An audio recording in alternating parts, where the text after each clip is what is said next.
Hello, welcome to hotel reviews. आप सबका स्वागत है मेरे यूट्यूब चैनल होटल रिव्यूज़ के अंदर। और इस चैनल में हम बात करते हैं होटल्स की, ट्रैवल डेस्टिनेशंस की, साथ के साथ वेडिंग डेस्टिनेशंस की। हम रिव्यू करते हैं ट्रैवल डेस्टिनेशंस को, जिससे आपकी यात्रा सुखद हो। और आज इस वीडियो में हम रिव्यू करने जा रहे हैं जयपुर की। जयपुर में कौन कौन से ऐसे ट्रैवल डेस्टिनेशंस हैं जहाँ पर जाके ट्रैवलर्स अच्छी तरह से जयपुर सिटी को एंजॉय कर सकते हैं, एक्सप्लोर कर सकते हैं, ताकि वो ज़्यादा से ज़्यादा अपने ट्रिप को एंजॉय कर सकें। तो ऐसी इस कड़ी में आज हम जयपुर की बात करने जा रहे हैं। तो बने रहिए हमारे साथ, वीडियो को अंत तक ज़रूर देखिए। और अगर आप चैनल पर नए हैं तो सब्सक्राइब करें और साथ ही के साथ बेल आइकन को दबाएं, ताकि ऐसे ही आने वाली वीडियोस के नोटिफिकेशन आपको मिलते रहें। तो चलिए बात करते हैं जयपुर की।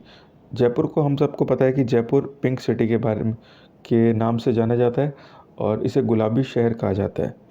यहाँ पर हर साल लाखों पर्यटक आते हैं, लाखों ट्रैवलर्स आते हैं और एक प्रमुख ट्रैवल डेस्टिनेशंस के रूप में ये ट्रैवलर्स के बीच में ये फेमस है।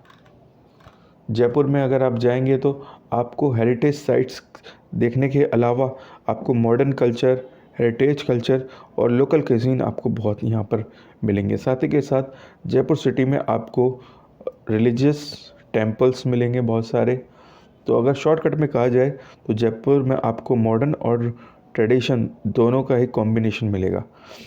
यहाँ पर आपको मिलेंगे बड़े बड़े किले और किलों के पास बहुत सारी झीलें मिलेंगी। साथ ही के साथ वाइल्ड लाइफ सेंचुरीज मिलेंगी, टेम्पल्स मिलेंगे और यहाँ के लोकल कज़िन्स मिलेंगे, जो इतने टेस्टी होंगे जिसका टेस्ट आप भूल नहीं पाएंगे, आपको हमेशा याद रहेगा। तो चलिए अपनी जयपुर की ट्रिप की शुरुआत करते हैं। सबसे पहले जानते हैं कि जयपुर पहुंचा कैसे जा सकता है।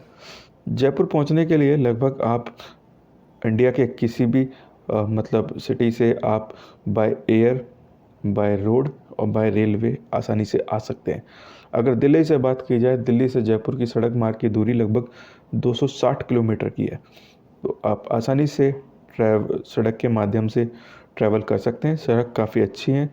NH8 से होते हुए आप दिल्ली के थ्रू आप जयपुर पहुंच सकते हैं। इसके अलावा बाय एयर आप आना चाहते हैं तो जयपुर का अपना इंटरनेशनल एयरपोर्ट है, जो शहर से लगभग 11 किलोमीटर की दूरी पर है। वहाँ पर आप आसानी से बाय एयर उतर सकते हैं। और जयपुर सिटी के लिए लगभग भारत के हर शहर से फ़्लाइट्स जाती हैं और जयपुर से अबू धाबी और नॉर्थ गल्फ़ कंट्रीज़ के लिए डायरेक्ट फ़्लाइट्स चलती हैं। तो आप बाय एयर भी आप जयपुर आराम से आ सकते हैं। बाय रोड जयपुर जंक्शन लगभग रेलवे के हर डेस्टिनेशंस के साथ जुड़ा हुआ है। आप रेलवे के थ्रू आप आसानी से आ सकते हैं। और इसके अलावा आप अपने बस टैक्सी करना चाहते हैं तो अपने प्राइवेट व्हीकल से भी जयपुर आसानी से आ सकते हैं। अगर आप लग्ज़री के शौकीन हैं तो स्पेशल ट्रेन के थ्रू भी आप जयपुर ट्रैवल कर सकते हैं। पैलेस ऑन द व्हील्स नाम की स्पेशल लग्ज़री ट्रेन्स जो ट्रैवलर्स के लिए चलाई गई है, वो आप दिल्ली से पकड़ सकते हैं। और लग्ज़री होटल, ये ट्रेन अपने आप में ही लग्ज़री होटल है। तो आप लग्जरियस को एंजॉय करते हुए आप आसानी से दिल्ली टू जयपुर ट्रैवल कर सकते हैं। तो बात करते हैं यहाँ के ट्रैवल डेस्टिनेशंस की और इसकी हिस्ट्री की बात करते हैं। तो जयपुर में आपको सांस्कृतिक विरासत और अद्भुत वास्तुशास्त्र का नमूना देखने को मिलेगी। और इसके बारे में मैं पहले बताऊं कि जयपुर शहर की राजधानी, राजस्थान की राजधानी है जयपुर, और इसको आमेर के शासक महाराजा जय सिंह द्वितीय ने 18 नवंबर 1726 को इस शहर को स्थापित किया था। उन्होंने इस शहर का नाम अपने नाम पर रखा और जयपुर शहर को पिंक सिटी के नाम से जाना जाता है। यदि आप पैलेस के महल, राजा महाराजाओं की जीवन शैली और उनकी कहानियों से आपको रूबरू होना अच्छा लगता है तो जयपुर से बेहतर जगह आपके लिए कोई हो ही नहीं सकती है। जयपुर में कई सारे बड़े महल हैं और कई किले ऐसे हैं जो आपको वास्तुकला में आपको अचंभित कर देंगे। यहाँ पर आपको बहुत सारे ऐसे होटल्स मिलेंगे जो पहले राजा महाराजाओं के किले हुआ करते थे, पर अब वो हेरिटेज होटल में कन्वर्ट हो चुके हैं। साथ ही के साथ यूनेस्को की लिस्ट में वो एक रिजर्व हेरिटेज साइट्स बन चुके हैं। तो पिंक सिटी क्यों कहा जाता है जयपुर को? इसके पीछे भी इतिहास है। हमें पता है कि रजवाड़ों की मेहमान नवाजी वर्ल्ड फेमस होती है। वैसे तो इंडिया में अतिथि को भगवान ही माना जाता है, पर रजवाड़ों के ठाठ, उनकी जो मेहमान नवाजी है, उसको भुलाया नहीं जा सकता है। वो काफ़ी अद्भुत होती है, अनोखी होती है। जब 1876 में वेल्स के प्रिंस जब यहाँ पर आए थे, तो उनके स्वागत में महाराजा जय सिंह थे। उन्होंने इस पूरे के पूरे जयपुर सिटी को पिंक कलर में रंगवा दिया था। तो तब से 1876 में जयपुर को पिंक सिटी के नाम से जाना जाता है। और ये भारत का पहला ऐसा शहर है जो योजनाबद्ध तरीके से मानव द्वारा निर्मित किया गया था, और यहाँ पर उचित ढंग से वेंटिलेशन की सुविधाएं उपलब्ध कराई गई थी। हर महल में कारीगरों की वास्तुकला आप देखकर अचंभित रह जाएंगे। तो चलिए शुरुआत करते हैं जयपुर के ट्रैवल डेस्टिनेशंस की। तो सबसे पहले बात करते हैं, जो हमारा पहला ट्रैवल डेस्टिनेशंस है वो है हवा महल। जी हाँ, हवा महल अब सबसे पहले ट्रैवल डेस्टिनेशन इसलिए क्योंकि जयपुर जैसे ही आप एंटर करेंगे तो सबसे पहले आपको हवा महल ही मिलेगा। जयपुर के गुलाबी शहर में बड़ी चौपाड़ पर स्थित हवा महल राजपूतों की शाही विरासत, वास्तुकला और संस्कृति के अद्भुत मिश्रण का प्रतीक है। हवा महल राजस्थान की सबसे प्राचीन इमारतों में से एक माना जाता है, और ये इतनी खूबसूरती से बनाया गया है कि ये ट्रैवलर्स के बीच में एक प्रमुख अट्रैक्शन का सेंटर है। 5 मंजिला इमारतें जिसके अंदर लगभग 953 झरोखे हैं, और जो मधुमक्खी के छत्ते से मिलते हुए जुलते लगते हैं, पर असल में इनका डिज़ाइन, इस पूरी की पूरी इमारत का डिज़ाइन श्री कृष्ण भगवान के मुकुट के अनुरूप रखा गया है। और इसकी खास बात यह है कि इस 5 मंजिला इमारत को बनाने के लिए कोई भी नींव नहीं डाली गई है। लाल और गुलाबी बलुआ पत्थरों से बना हुआ होने के कारण हवा महल सिटी प्लेस के किनारे बना हुआ है। और हवा महल की खास बात यह है कि इतनी बड़ी इमारत को बनाने के लिए किसी भी टाइप की नींव का इस्तेमाल नहीं हुआ। इसको हवा महल क्यों कहा जाता है? इसमें छोटे छोटे बहुत सारे खिड़कियाँ झरोखे हैं, जिससे महल में ताज़ी हवा बाहर की आती है, और अंदर का इन्वायरमेंट काफ़ी ठंडा रहता है।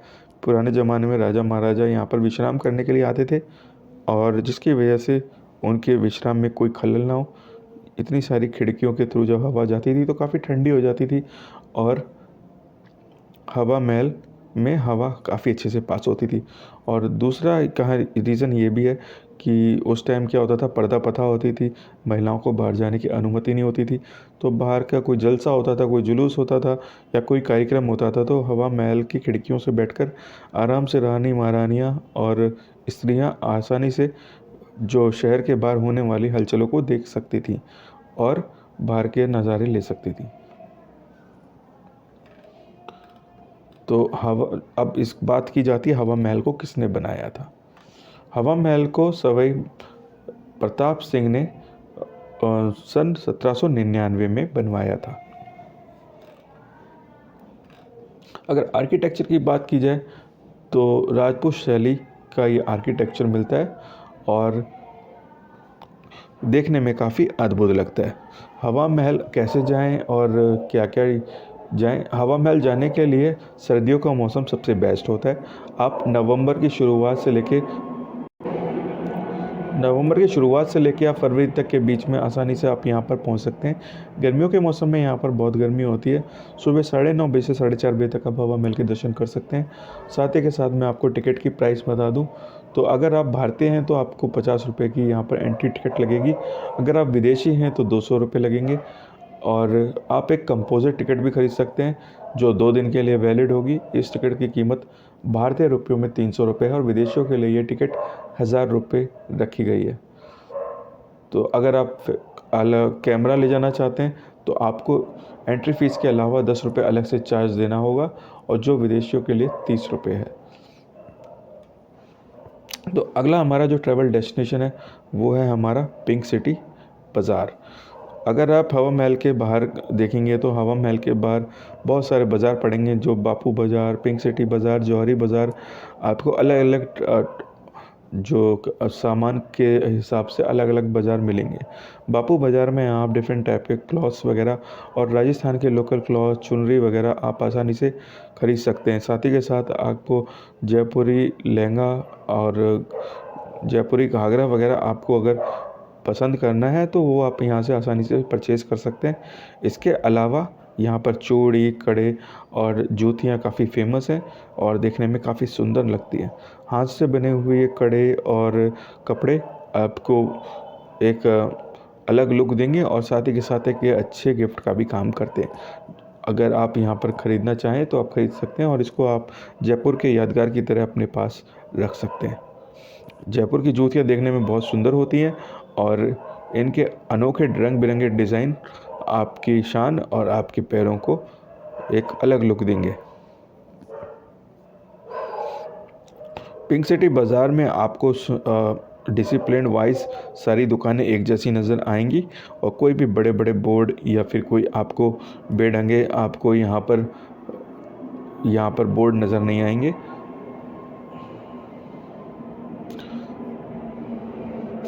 पिंक सिटी के बारे में मैं आपको बता दूं, यहाँ पर आपको जयपुरी रज़ाई भी देखने को मिलेंगी, आप उनकी भी शॉपिंग कर सकते हैं। जयपुरी रज़ाई के बारे में एक बात फेमस है, उनको इतना फोल्ड कर दिया जाता है कि उस रज़ाई को आप आसानी से अपनी जेब में रख सकते हैं। रज़ाई यहाँ पर पतली होती हैं, ऊँट के बालों की बनी हुई होती हैं, जिसकी वजह से वो काफ़ी गर्म होती हैं और काफ़ी पतली होती हैं। यानी कि पतली होने के साथ साथ आप और ये काफ़ी कम स्पेस लेती हैं, जिसकी वजह से काफ़ी कम स्पेस में ये आसानी से सिमट जाती हैं। तो ट्रैवल के लिए अगर कभी आप घूमना चाहें, ट्रैवल डेस्टिनेशंस पर जाना चाहें या सोलो ट्रैवलर के शौकीन हैं तो जयपुरी रज़ाई आपके बहुत काम आ सकती है और इसी बात के लिए ये जयपुरी रज़ाई फेमस है। हमारा जो अगला ट्रैवल डेस्टिनेशन है वो है city place Jaipur. City place Jaipur ये सिटी के स्थित में एकदम सेंटर में स्थित है, एक प्रसिद्ध महल या पैलेस है और इसकी संस्थापक महाराजा सवाई जय सिंह द्वितीय ने इसको 1729 और 1732 के बीच में बनवाया था और ये मेडिवल इंडिया का पहला योजनाबद्ध शहर है। तो अगर हिस्ट्री की बात की जाए तो सिटी पैलेस है, इसको 1727 में पानी की समस्या और जनसंख्या में वृद्धि के कारण जब आमेर में पानी की कमी हुई थी तो जो महाराजा सवाई जय सिंह द्वितीय थे उन्होंने अपनी राजधानी को आमेर से उन्होंने जयपुर में शिफ्ट किया। उन्होंने एक ऐसे शहर का निर्माण किया जो एकदम वास्तुकला के हिसाब से एकदम परफेक्ट हो। तो उन्होंने अपने उस टाइम के जो प्रमुख आर्किटेक्ट थे जो विद्याधर भट्टाचार्य जिनका नाम था, तो उनके साथ स्टडी की और सिटी पैलेस का डिज़ाइन करने के लिए बहुत अध्ययन करने के बाद उन्होंने सिटी पैलेस को बनाया और इसको उनके उत्तराधिकारियों ने इसको आगे बनाया। इसके बारे में एक इंटरेस्टिंग फैक्ट है कि जो हमारा ये सिटी पैलेस है वो हवा महल और जयपुर के पुराने 3 आकर्षण केंद्रों में से एक है और इसको 2 आर्किटेक्ट्स ने विद्याधर भट्टाचार्य और सर सैमुअल स्टीवन ने मिलकर बनाया था। इस पैलेस में आपको मुग़ल, राजपूत और यूरोपीय शैली का एक मिला जुला रूप आपको देखने को मिलेगा। साथ ही के साथ ये सिटी पैलेस जो वंशज हैं, जो राजा जय सिंह के वंशज हैं, उनका ये निवास स्थान भी है। तो महल के एक हिस्से में जो वंशज हैं सिटी पैलेस के वो भी इसी महल में रहते हैं।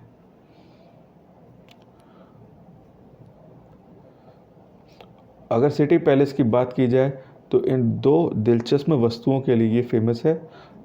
यहाँ पर 2 आपको बड़े चांदी के जार देखने को मिलेंगे जिनका नाम गिनीज वर्ल्ड ऑफ रिकॉर्ड्स के अंदर दर्ज है, क्योंकि ये दुनिया के सबसे शुद्ध चांदी के जारों में से एक है। इस पैलेस के अंदर सवाई माधो सिंह प्रथम द्वारा पहना गया कपड़ों का सेट रखा गया है जो लगभग 1.2 मीटर चौड़ा था और इसका वजन लगभग 250 किलोग्राम था।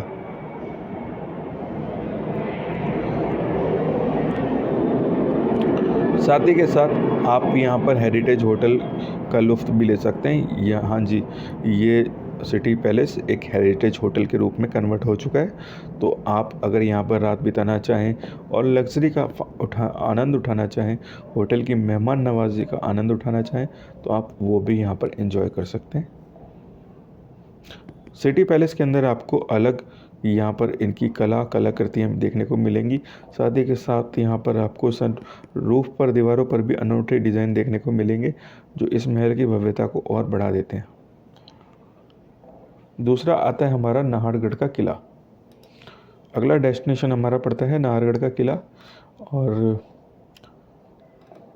नाहरगढ़ किले के इतिहास के बारे में अगर बात की जाए तो कई ऐसी महत्वपूर्ण ऐतिहासिक घटनाओं के ढेरों के साथ चिन्हित नाहरगढ़ किले के अंदर जयपुर शहर के संस्थापक महाराजा सवाई जय सिंह ने इसको 1734 में बनवाया था।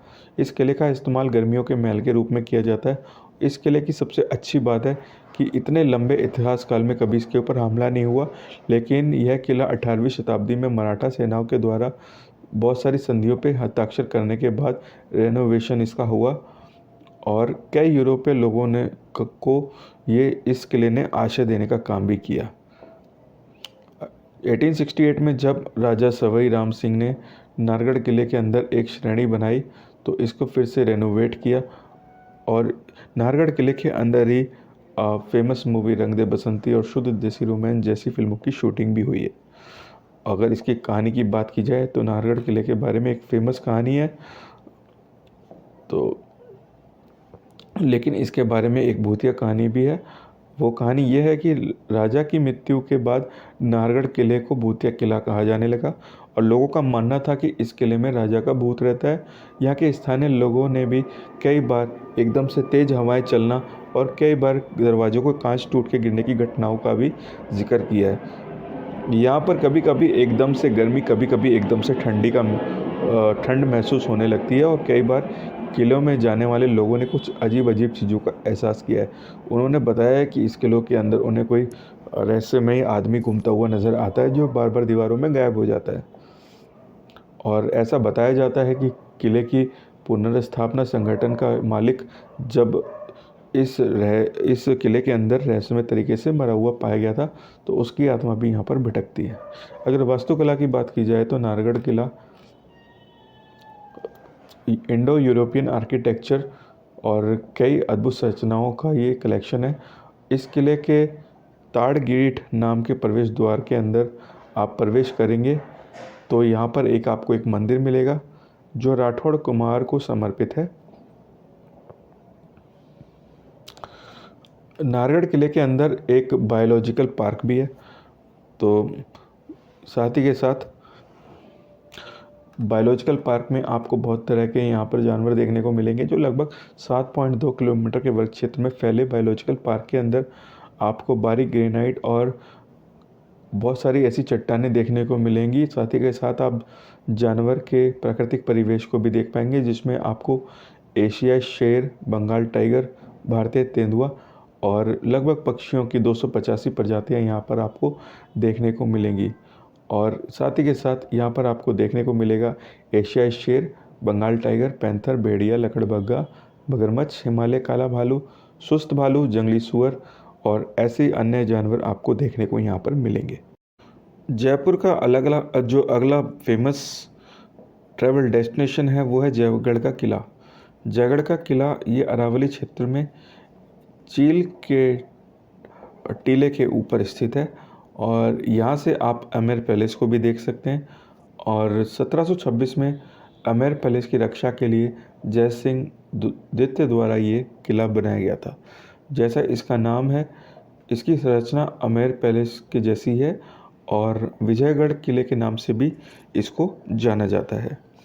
और इसकी खास बात ये है कि आज तक किसी प्रतिद्वंदी ने इसके ऊपर कभी हमला नहीं किया है। इसका खास कारण ये है क्योंकि विश्व की सबसे बड़ी तोप इस जयगढ़ किले के अंदर रखी हुई थी और इतनी बड़ी तोप होने के कारण ये काफ़ी मजबूत और सुरक्षित रहता था। और ऐसा प्रमुख मान्यता भी है कि उस रामबाण तोप का इस्तेमाल पूरी लाइफ में एक बार ही हुआ है और जब उसका इस्तेमाल परीक्षण के लिए किया गया था तो इसका गोला लगभग 5 किलोमीटर दूरी पर जाके गिरा था। तो सबसे बड़ी तोप होने के कारण उसका निशाना काफ़ी घातक था, जिसकी वजह से कोई भी दुश्मन यहाँ पर हमला नहीं करता था। मुग़ल शासक अपने बहुमूल्य रत्न और बहुमूल्य धातुओं को यहाँ पर सुरक्षित रखते थे। साथ ही के साथ यहाँ पर अ, इसके अंदर जयगढ़ किले के अंदर आमेर और दूसरे किलों के तक पहुंचने के लिए काफ़ी भूमिगत रास्ते भी थे। इस वजह से ये काफ़ी सुरक्षित किला था।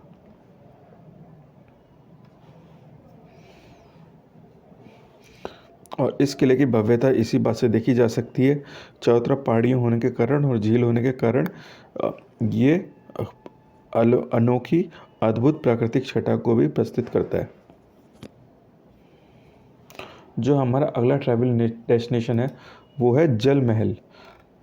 भारत में ऐसी कई ऐतिहासिक इमारतें हैं जो देखने में खास अनोखी हैं, लेकिन खासकर राजस्थान में तो ऐसी ऐतिहासिक इमारतों की भरमार है जो सैकड़ों साल पुरानी है, कुछ तो हज़ारों साल पुरानी है। इनको भारत की आन बान और शान कहा जाता है। ऐसी एक खास इमारत है, वो है जल महल। जल महल हमें पता है जयपुर में है। असल में ये एक महल है जो जयपुर आमेर मार्ग पर मानसागर झील के मध्य में स्थित है। इस झील का निर्माण सवाई जय सिंह ने 1799 ईस्वी में कराया था। इस महल के निर्माण से पहले जय सिंह ने जयपुर की जल आपूर्ति हेतु गर्भवती नदी पर बांध बना के इस झील का निर्माण किया था, ताकि जयपुर सिटी को पर्याप्त मात्रा में पानी मिलता रहे। अरावली पहाड़ियों की गर्भ में स्थित जल महल को मानसागर झील के बीचों बीच में होने के कारण इसका आई बॉल भी कहा जाता है, और इसके अलावा इसे रोमांटिक महल के नाम से भी जाना जाता है। इसका रीज़न ये है कि राजा रानी अपना खास वक्त बिताने के लिए इस महल में आते थे, और इसके अलावा राजसी उत्सवों पर भी इस महल का इस्तेमाल होता था। इस महल की खास बात यह है कि चारों तरफ से पानी में घिरा होने के कारण सिर्फ एक मंजिल ही पानी के ऊपर दिखती है, बल्कि इसकी 4 मंजिल पानी के नीचे होती हैं। इस वजह से इस महल के अंदर गर्मी नहीं लगती है, और इस महल से पहाड़ और झील के खूबसूरत नज़ारे देखे जा सकते हैं। खासकर चांदनी रात में तो इस महल की खूबसूरती अलग ही देखने को मिलती है। आपको जानकर हैरानी होगी, इस महल के अंदर आपको एक प्लांट नर्सरी भी देखने को मिलेगी, जिसमें लगभग 1 लाख के करीब पौधे लगे हुए हैं, और बड़े पेड़ हैं वो, और जिनकी दिन रात देखभाल रखवाली होती है, और उसकी रखवाली के लिए लगभग 40 माली रखे हुए हैं। तो राजस्थान की सबसे ऊंची पेड़ों वाली नर्सरी है, और यहाँ पर घूमने के लिए लगभग हज़ारों ट्रैवलर्स आते हैं, और ये आजकल एक हेरिटेज होटल में कन्वर्ट हो चुका है। तो आप यहाँ पर रहने का भी मज़ा ले सकते हैं। यहाँ पर आप एक रात बिता के यहाँ का मेहमान नवाजी का मज़ा ले सकते हैं। जो अगला हमारा ट्रैवल डेस्टिनेशन है वो है Albert hall museum. Albert hall museum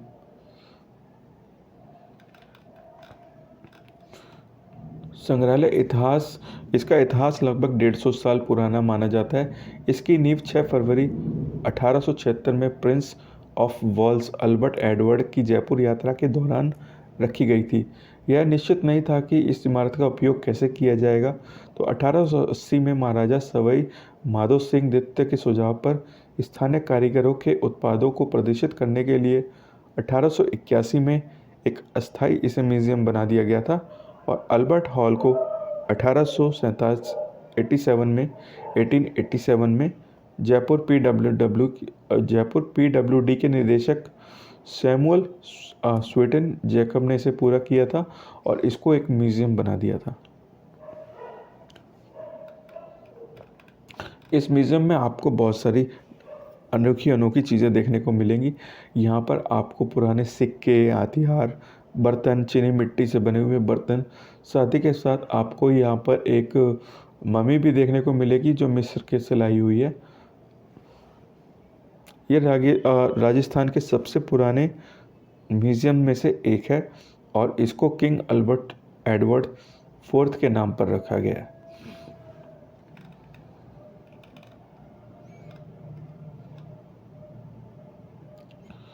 यहाँ पर आपको पुरानी प्राचीन भारत काल के वस्तुएं आपको देखने को मिलेंगी। साथ ही के साथ आपको यहाँ पर मज़ेदार अच्छे सुंदर डेकोरेटिव कालीन देखने को मिलेंगे जो मुगल और पुष्प पैटर्न को लगातार प्रदर्शित करते हैं।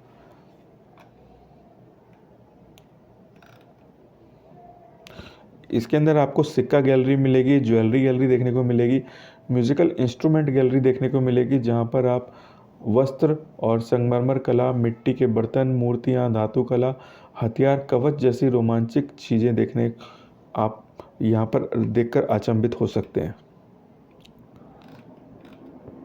अगर बात की जाए यहाँ पर तो कितनी फ़ीस है, एंट्री फ़ीस की बात की जाए तो अगर आप इंडियन हैं तो 40 रुपये लगेंगे, अगर आप भारतीय स्टूडेंट हैं तो 20 रुपये, अगर विदेशी स्टूडेंट हैं तो 150 रुपये, और अगर विदेशी आप ट्रैवलर हैं तो लगभग 300 रुपये की एंट्री फ़ीस यहाँ पर लगेगी। 7 साल से कम उम्र के बच्चों के लिए कोई फ़ीस यहाँ पर नहीं है, वो निःशुल्क यहाँ पर आके घूम सकते हैं। अगला हमारा ट्रैवल डेस्टिनेशन है वो जंतर मंतर है। जंतर मंतर जयपुर के एक प्रमुख ट्रैवल डेस्टिनेशंस में से एक है और ये एक खगोलीय वेधशाला है जिसका निर्माण राजा सवाई सिंह ने 1727 और 1733 ईस्वी में करवाया था। अपने समृद्ध सांस्कृतिक विरासत और अनेक वैज्ञानिक वैल्यू के कारण ये यूनेस्को की हेरिटेज साइट्स में से एक है। इस वेधशाला का निर्माण अच्छे किस्म के संगमरमर पत्थर और अच्छे उम्दा किस्म के पत्थरों से किया गया है और इसका मेन मोटिव यही था कि जो स्पेस में होने वाली जो घटनाएं हैं, जो भी इवेंट्स हैं, उनका अध्ययन करना, साथ ही के साथ उनकी जानकारी को संजो के रखना। इस वेधशाला के अंदर एक राम यंत्र भी है जिसका इस्तेमाल उस समय ऊंचाई नापने के लिए किया जाता था और पूर्व युग के ज्ञान और गणितीय कौशल को ये बताता है कि हमारे पुराने टाइम में हमारे जो वैज्ञानिक थे, जो हमारे विद्वान थे, उनके अंदर इतनी नॉलेज थी कि वो भविष्य में होने वाली सटीक घटनाओं का आकलन कर लेते थे। जो हमारे राजा जयसिंह थे वो खुद अपने आप में एक विद्वान थे, काफ़ी पढ़े लिखे व्यक्ति थे, तो उनके अंदर खुद इतनी नॉलेज थी, उन्होंने खुद इस जंतर मंतर महल का निर्माण करवाया और साथ ही के साथ उनका इस्तेमाल भविष्य में होने वाली घटनाओं के आकलन के लिए भी किया।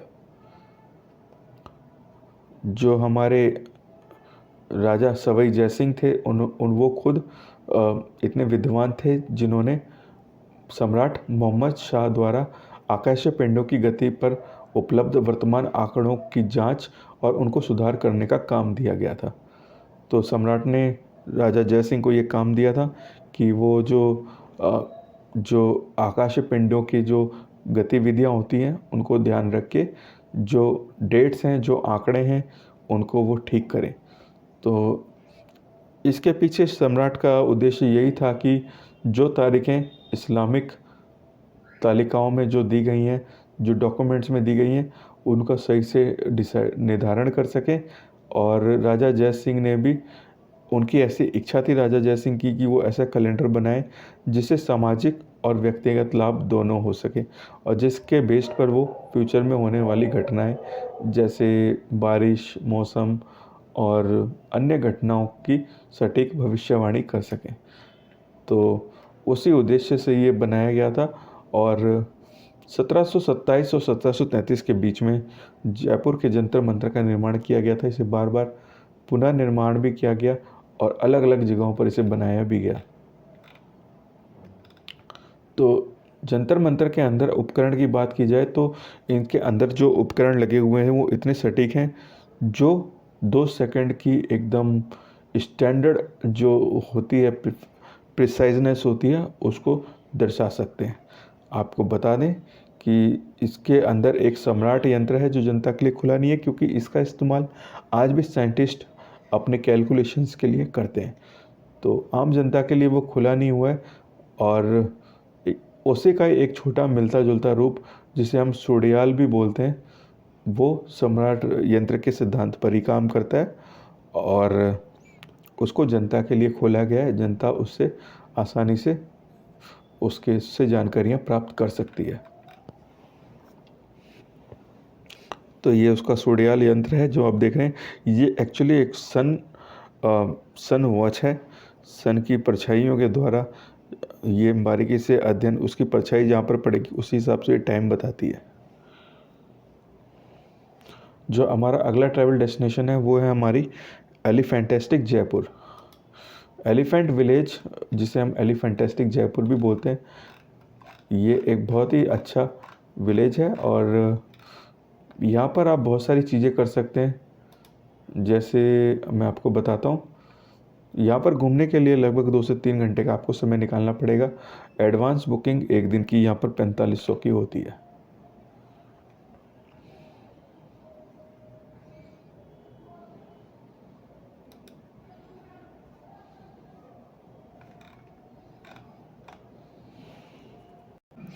एलिफेंटेस्टिक जयपुर है। यहाँ पर आप, ये एक एलिफेंटिक या फिर हम कह सकते हैं हाथियों की वाइल्ड लाइफ सेंचुरी है। यहाँ पर लगभग 150 हाथी आप देख सकते हैं जो इंसानों के परिवेश के साथ आसानी से यहाँ पर रह रहे हैं और वो यहाँ पर दर्शकों को मनोरंजन करते हैं। साथ ही के साथ यहाँ पर हाथियों से जुड़ी एक्टिविटीज़ हैं, आप उनका मज़ा ले सकते हैं। आप एलिफेंट राइडिंग का मज़ा ले सकते हैं।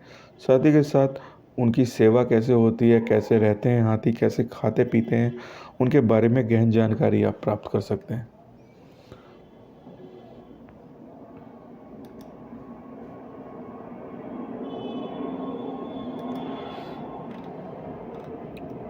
आप जानते ही हैं कि हाथियों का राजस्थान के साथ काफ़ी महत्वपूर्ण इतिहास है। हाथी आपको यहाँ की कलाकृति और यहाँ के डिज़ाइंस में आपको आसानी से देखने को मिल जाएंगे।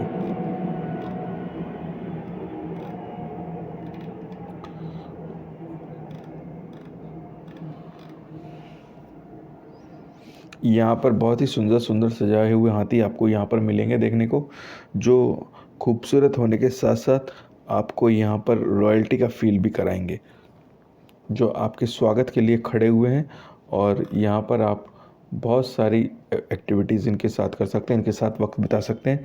और आप यहाँ पर देखेंगे कि हाथी और मानवों का कैसा अनोखा संगम आपको यहाँ पर देखने को मिलेगा और दोनों के बीच में कितना डीप रिलेशनशिप है वो भी आपको यहाँ पर देखने को मिलेगा। हाथी बड़े प्यार से इतने ट्रेंड होते हैं कि वो आपको बिल्कुल भी तकलीफ़ नहीं होने देंगे और आपका विशेष ख्याल रखेंगे। दूसरा यहाँ पर अगला जो ट्रैवल डेस्टिनेशन है वो है जालना नेशनल पार्क। झलाना सफारी और या फिर झलाना न्योपाड सफारी, इसको, ये एक जयपुर के मध्य में स्थित एक प्राकृतिक क्षेत्र है जो अपने तेंदुए के लिए लोकप्रिय है। अरावली पहाड़ियों की तलहटी में स्थित झलाना सफारी पार्क अपने आप में एक आदिम जंगल है। इस पार्क के बाहर आप जयपुर के औद्योगिक क्षेत्रों को देख सकते हैं। यही कारण है कि तेंदुए कभी भी जंगल के बाहर नहीं जाते हैं। हम आपको बता दें, झलाना सफारी पार्क में पर्यटकों के लिए झलाना सफारी या जिप्सी सफारी की सुविधा उपलब्ध कराई जाती है और झलाना सफारी को मुख्य आकर्षण केंद्र माना जाता है।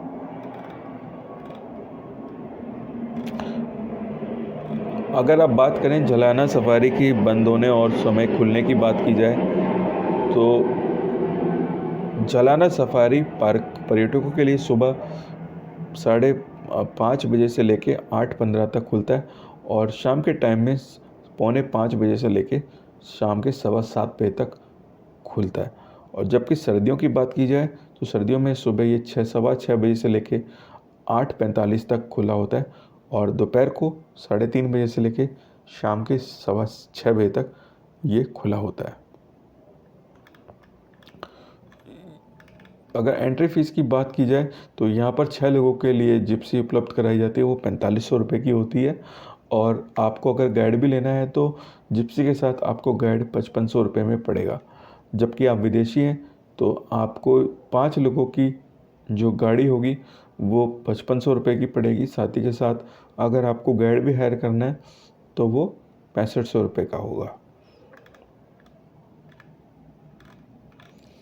यहाँ पर आपको लियोपार्ड्स मिल जाएंगे और इतने आप उसके क्लोज़र लुक में आपको देखने को मिलेंगे कि आप आसानी से उनकी गतिविधियों को महसूस कर सकते हैं।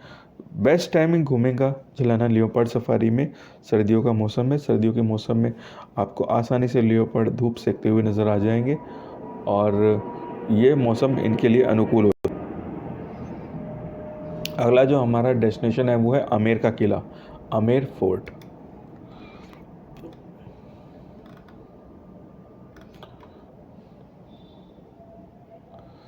आमेर के किले के बारे में बात करें तो आमेर पहले कछवाओं के शासन में एक छोटा सा शहर हुआ करता था, जिसे मीनस नाम की एक छोटी सी जनजाति द्वारा बनाया गया था। इस किले का अपना नाम आमेर यानी भगवान शिव के नाम अंबिकेश्वर के नाम पर पड़ा है। स्थानीय लोगों का कहना है कि यह नाम देवी दुर्गा के नाम अम्बा से लिया गया है। पुराने समय में धुंधर नाम के प्रसिद्ध इस शहर पर कुछ कछवाओं का शासन रहा था और 1592 में राजा मान सिंह ने इस किले का निर्माण कराया और अगले 150 वर्षों तक उनके उत्तराधिकारियों ने इस किले का विस्तार और नवीनीकरण का काम किया। पहले इस जगह का नाम कदीमी महल हुआ करता था, जो भारत का सबसे पुराना महल हुआ करता था। इस महल की संरक्षक देवी शीला माता होती थी और उनका एक छोटा सा मंदिर इस महल के अंदर आपको देखने को मिल जाएगा। आमेर के किले के बारे में एक रहस्य है कि राजा मान सिंह का निर्मित आमेर का किला जयपुर का एक आभूषण है, जो अपनी सुंदरता और वास्तुकला और समृद्ध इतिहास के लिए फेमस है। यहाँ पर इस किले में आज भी ऐसी कई घटनाएं होती हैं जिनके तथ्य जो है स्पष्ट नहीं है। महल के बारे में कहा जाता है कि यहाँ मानसिंह का खजाना छुपा हुआ है, लेकिन इस चीज़ का आज तक कोई प्रमाण या कोई पुष्टि नहीं हुई है। ऐसा कहा जाता है कि यहाँ पर जब सरकार ने यहाँ पर खजाने की खोज की थी तो उनको कुछ भी नहीं मिला, पर वो खजाना इस महल में 100 साल तक, लगभग 100 साल ढूंढते हुए हो गए, वो अभी तक किसी के हाथ नहीं लगा। यहाँ पर आपको दीवाने आम देखने को मिलेगा, साथ ही के साथ सुख निवास देखने को मिलेगा। सुख निवास में आपको यहाँ पर चंदन और हाथी के दांतों से बनी हुई डिफरेंट चीज़ें देखने को आपको मिल जाएंगी। सुख निवास का इस्तेमाल राजा रानी अपने पर्सनल टाइम को बिताने के लिए किया करते थे। यहाँ पर आपको शीश महल देखने को मिलेगा। शीश महल में यहाँ पर आप शीशे की बनी इमारतें महल देख सकते हैं, जिसके अंदर वो इस तरह से बनाया गया हुआ था कि सूरज की पहली किरण पड़ते ही ये पूरा का पूरा महल प्रकाशमय हो जाए। तो ऐसा माना जाता है कि पूरे महल को प्रकाशित करने के लिए सिर्फ एक मोमबत्ती की रोशनी ही काफ़ी है। अंबर फोर्ट में आपको लाइट एंड साउंड शो मिल जाएंगे और उसकी कीमत यहाँ पर अंबर किले में लाइट एंड साउंड शो के लिए आपको 295 रुपये देने पड़ेंगे। साथ ही के साथ इसकी अवधि 52 मिनट की होगी। और अगर टाइमिंग की बात की जाए तो आप अक्टूबर से फरवरी यानी सर्दी के मौसम में जा रहे तो 6:30 बजे सुबह से लेकर शाम के 7:30 बजे तक आप यहाँ पर आ सकते हैं। अप्रैल टू मार्च या फिर मार्च टू अप्रैल आप 7 बजे से लेकर 8 बजे तक आ सकते हैं और मई से सितंबर आप 7:30 बजे से लेकर 8:30 बजे आ सकते हैं। जो हमारा अगला ट्रैवल डेस्टिनेशन है वो है जयगढ़ का किला।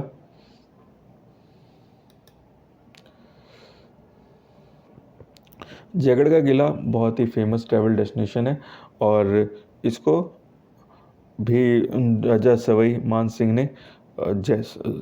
सवाई जय सिंह ने जयपुर आमेर के किले की रक्षा के लिए इसको बनाया था और ये बहुत ही मजबूत किला था। इसका प्रमुख कारण ये था कि यहाँ पर विश्व की सबसे बड़ी जो तोप है, जो कैनन है, उसको रखा गया था और उसका इस्तेमाल सिर्फ एक बार किया गया था, वो भी प्रैक्टिस के लिए।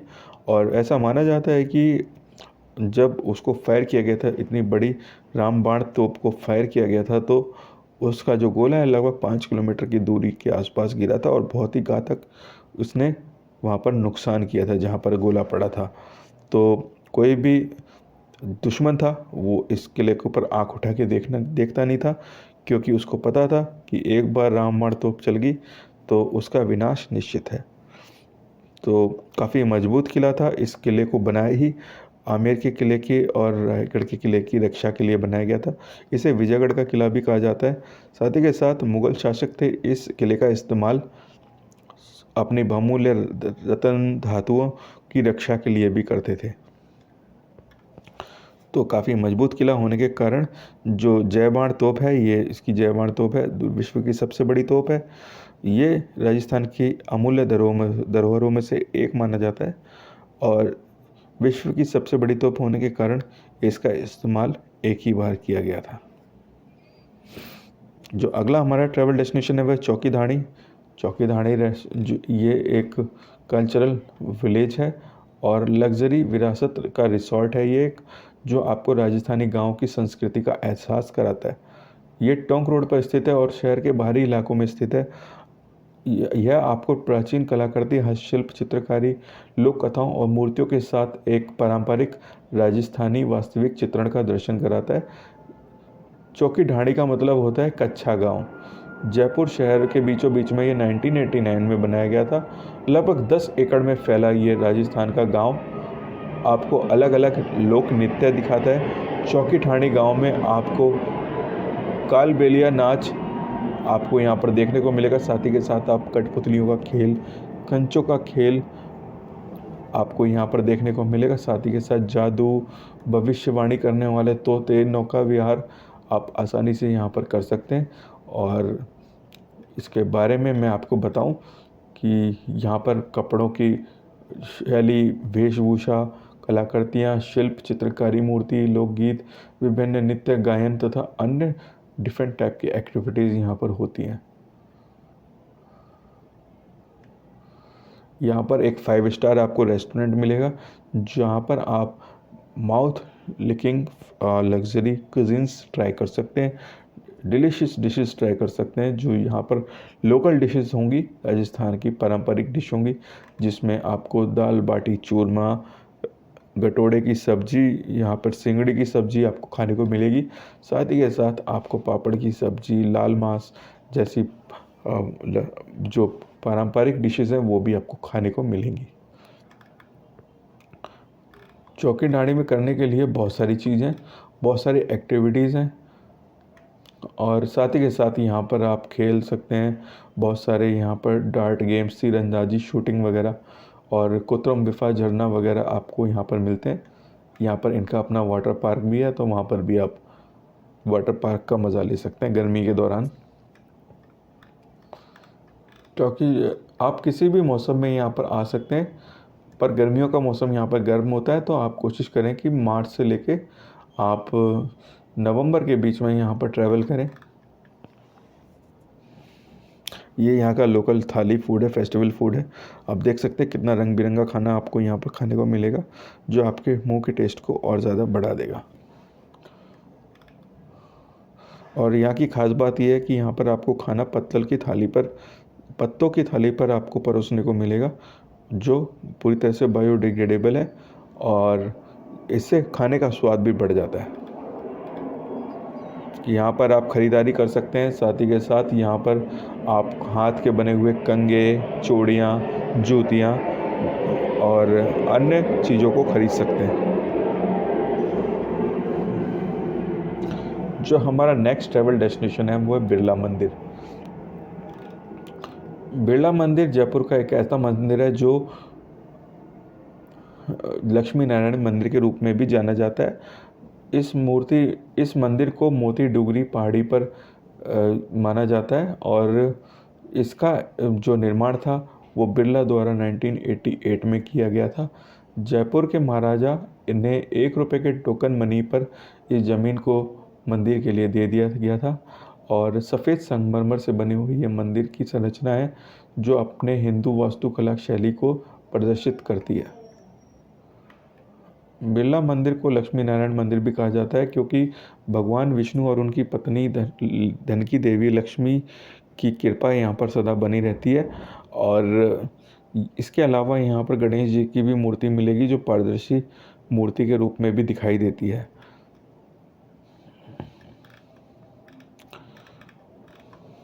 तो अगर आप यहाँ पर आना चाहें तो जन्माष्टमी के दौरान यहाँ पर आप ज़रूर आएँ, और क्योंकि यहाँ पर ख़ास मौके पर यहाँ पर सजावट की जाती है और इस मौके पर चमचमाती रोशनी और तेल के दीपकों के साथ इस मंदिर को सजाया जाता है। इस दिन काफ़ी भारी संख्या में पर्यटक यहाँ पर आते हैं। और अगर टाइमिंग की बात की जाए तो इस मंदिर की टाइमिंग सुबह 6 बजे से लेकर दोपहर 12 बजे तक और दोपहर शाम के टाइम 3 बजे से लेकर 9 बजे तक के बीच में आप यहाँ पर आ सकते हैं। आपको इस बारे में बता दिया जाए मंदिर के बारे में, आप मंदिर के अंदर कोई भी फ़ोन या कैमरा लेके नहीं जा सकते हैं और इस मंदिर में वीडियो लेना, तस्वीर बनाना अलाउड नहीं है। मंदिर के बरामदे में भी घूमना सख्त मना है। और जो इस मंदिर में यात्रा पहली बार कर रहे हैं तो उन्हें शाम के टाइम इस मंदिर में जाना चाहिए, क्योंकि ये इस टाइम यहाँ का दृश्य बहुत ही सुहावना होता है, लुभावना होता है और यहाँ की आरती होती है वो काफ़ी मनमोहक होती है। तो शाम के टाइम आएँ और आरती में शामिल हो।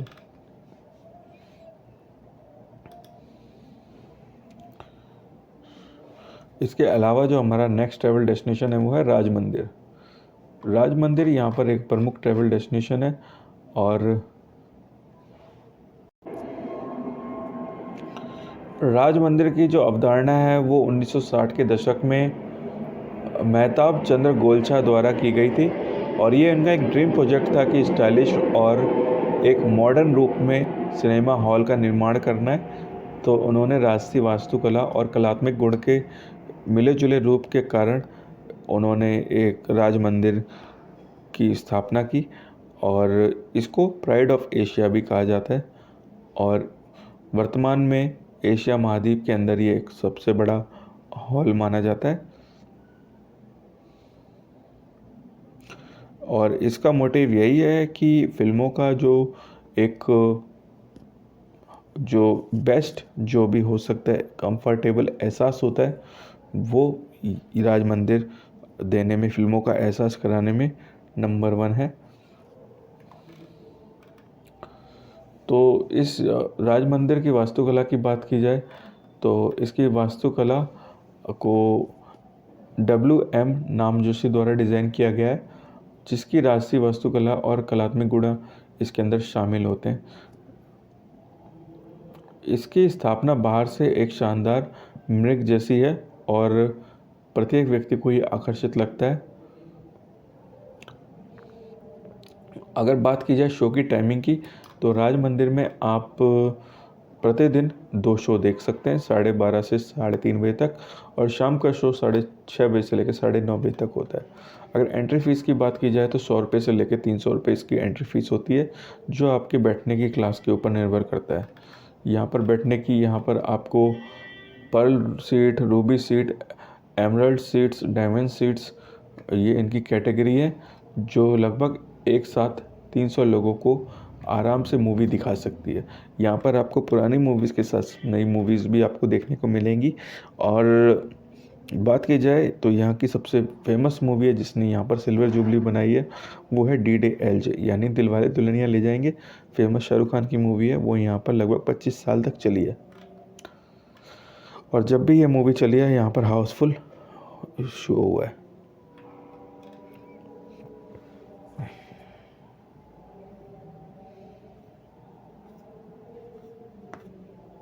जो हमारा अगला ट्रैवल डेस्टिनेशन है वो है गलताजी मंदिर।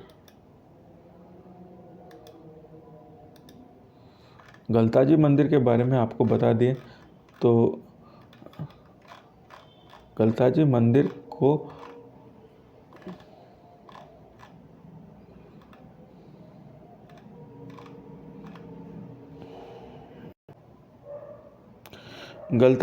को यहाँ पर मोंकी टेम्पल भी कहा जाता है और रीगल शहर के बाहर ही बसा हुआ ये एक ऐतिहासिक तीर्थ स्थल है और ये एक ऐसा तीर्थ स्थल है जहाँ पर जानवरों की पूजा की जाती है।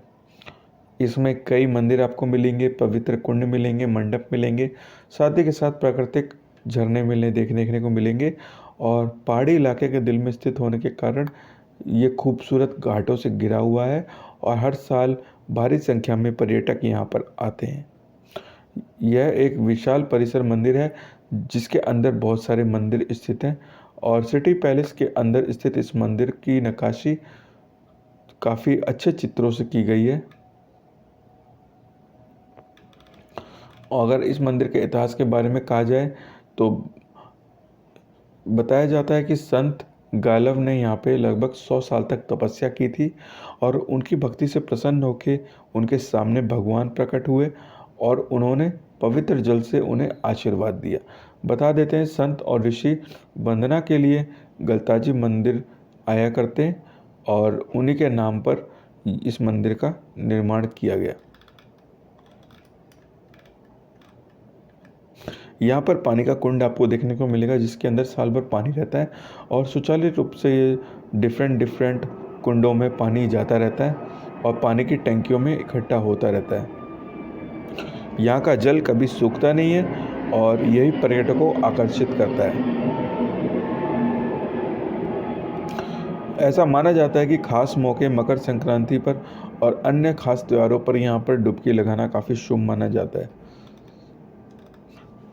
यहाँ पर एक खास जानवर आपको देखने को मिल जाएगा जो लगभग बहुत शरारती है और यहाँ पर खास हिदायत दी जाती है कि जब भी आप गलताजी मंदिर घूमने जाएं तो कोई भी ऐसा खुला सामान या फिर खाने पीने का सामान खुला ना रखें जिसे बंदर छीन के ले जाएं, जिससे बंदर आकर्षित हो, वो आपका सामान छीन के आपको परेशान कर सकते हैं।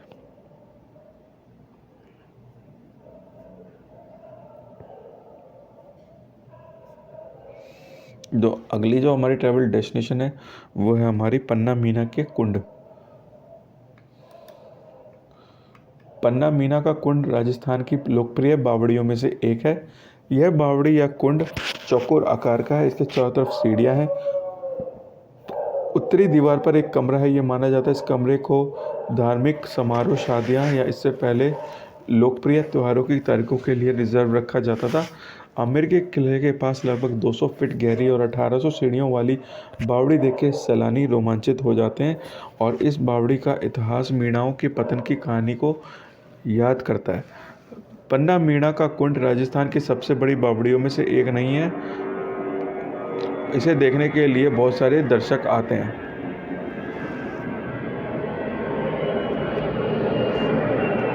लोग इस कुंड की लुभावनी वास्तुकला और उसकी प्रशंसा करने के लिए इस जगह पर आते हैं। सर्दियों में जिग जैग पैटर्न पे बने हुए इसकी सीढ़ियों को देखने आते हैं और साथ ही के साथ अंबर किले और महल का नज़ारा भी आप देख सकते हैं। यदि गर्मी के दिनों में पन्ना मीना कुंड की यात्रा का मौका मिलता है तो गर्मियों के दिन में इस कुंड में लोग नहाते हुए भी आपको दिख सकते हैं, गोता लगाते हुए भी दिख सकते हैं।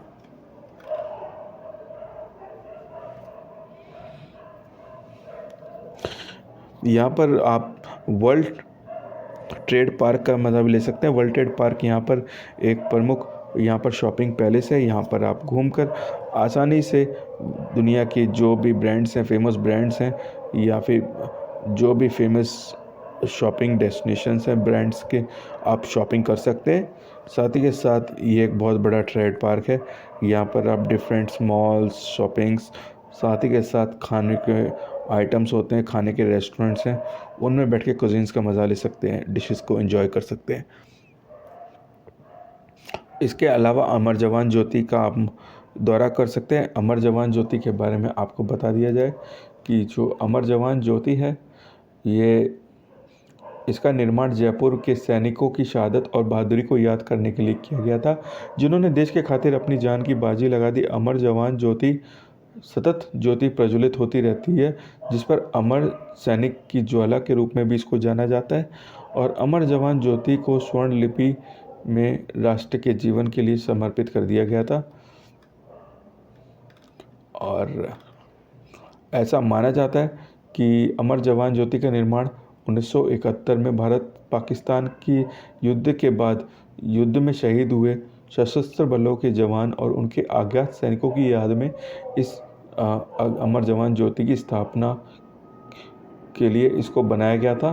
और इसकी स्थापना 1972 में प्रधानमंत्री इंदिरा गांधी द्वारा की गई थी।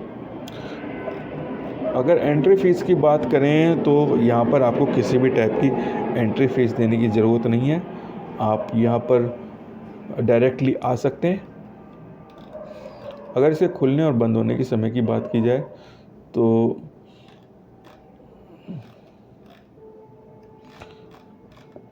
ये प्रतिदिन सुबह 7 बजे से लेकर शाम के 9 बजे तक खुलता है, और इस दौरान आप कभी भी आके अमर जवान ज्योति को आप सैल्यूट कर सकते हैं। जो हमारा अगला ट्रैवल डेस्टिनेशन है उसके बारे में बताऊं, यह सांबर लेक। सांबर लेक ये एक बहुत बड़ी खारे पानी की लेक है, और लगभग 80 किलोमीटर, जयपुर से लगभग 80 किलोमीटर की दूरी पर सांबर झील जयपुर की लोकप्रिय पर्यटक स्थलों में से एक है, और भारत की खारे पानी की झीलों में से एक है, जिसे राजस्थान की सॉल्ट लेक के नाम से भी जाना जाता है। ये लगभग 22.5 किलोमीटर के क्षेत्र में फैली हुई है, और इस झील को थार रेगिस्तान के उपहार के रूप में भी माना जाता है। आपको बता दें, सांबर झील को नमक या नमक के उत्पादन के लिए भी जाना जाता है, और ये देश की सबसे बड़ी नमक की इकाइयों में से एक है। इसके अलावा सांबर झील में शंकांबरी देवी का मंदिर भी है, जहाँ पर आप बहुत सारे पशु पक्षी देख सकते हैं, और यहाँ पर आपको राजहंस, पेलिकन और दूसरे टाइप के पक्षी आपको देखने को मिलेंगे।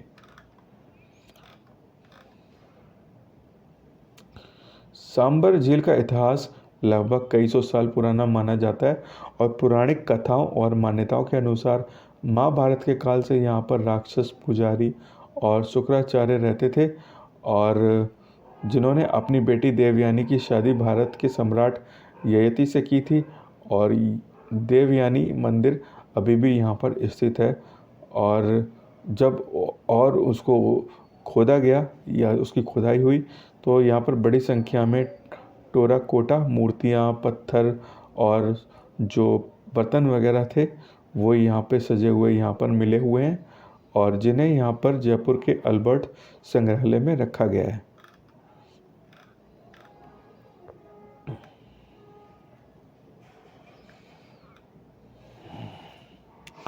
तो आप यहाँ पर आएँ, नमक के बनते हुए प्रोसेस को आप देख सकते हैं, नमक कैसे बनाया जाता है, पूरी प्रोसेस के बारे में आप जान सकते हैं। साथ ही के साथ आप यहाँ के इकोलॉजिकल वातावरण को भी इंजॉय कर सकते हैं। अगर आप पक्षी देखने के शौकीन हैं तो आप डिफरेंट टाइप के पक्षी यहाँ पर देख सकते हैं।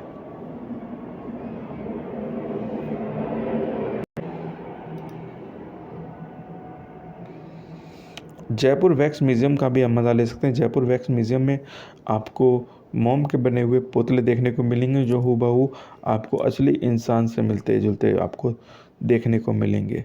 यहाँ पर आपको वर्ल्ड की लगभग सभी बड़ी बड़ी जो सेलिब्रिटीज़ हैं, चाहे वो अमिताभ बच्चन हो, हरिवंश राय बच्चन हो, या फिर अब APJ Abdul Kalam, Albert Einstein, या फिर आप बात करें महात्मा गांधी की या उनके सहयोगियों की, आपको लगभग हर बड़ी सेलिब्रिटी के पुतले आपको यहाँ पर देखने को मिल जाएंगे।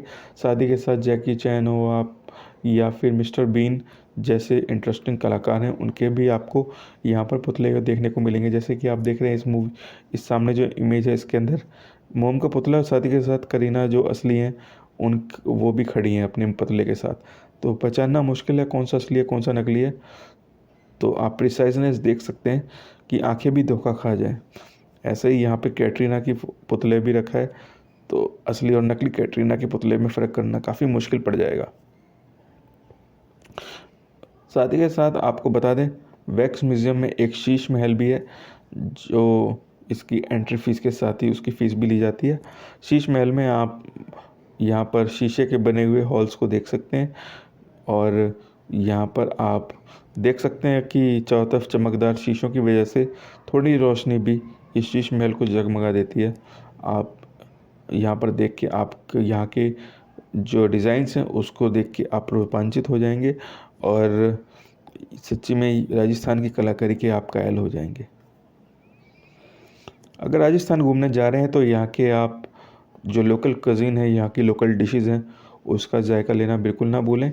यहाँ पर आप प्याज की कचौड़ी, साथ ही के साथ दाल बाटी चूरमा, यहाँ पर मक्के की रोटी, सरसों का साग और अलग और अन्य टाइप की यहाँ पर स्ट्रीट फूड्स का आप आनंद ले सकते हैं।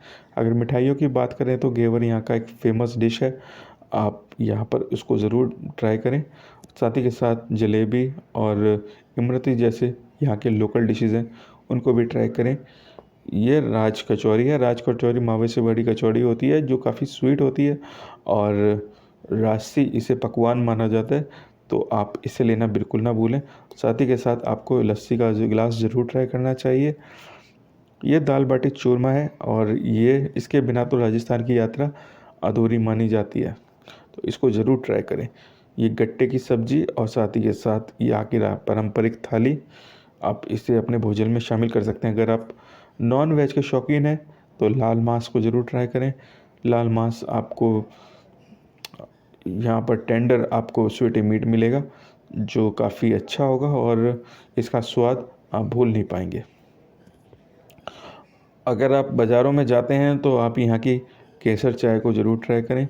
इसका मज़ा आपको आपकी थकान को मिटा देगा और ऐसी चाय होगी जिसको आप भूल नहीं पाएंगे, जिसका टेस्ट आपको हमेशा याद रहेगा।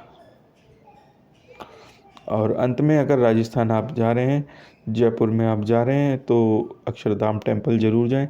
अक्षरधाम टेम्पल जाने के बाद मेट्रो में आप घूमें, और क्योंकि मेट्रो ट्रेन शहर के विभिन्न इलाकों को जोड़ती है, आप यहाँ का मज़ा लें और मेट्रो ट्रेन का भी लुत्फ़ उठाएं।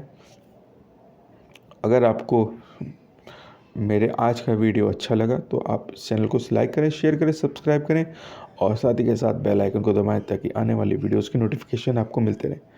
Thank you.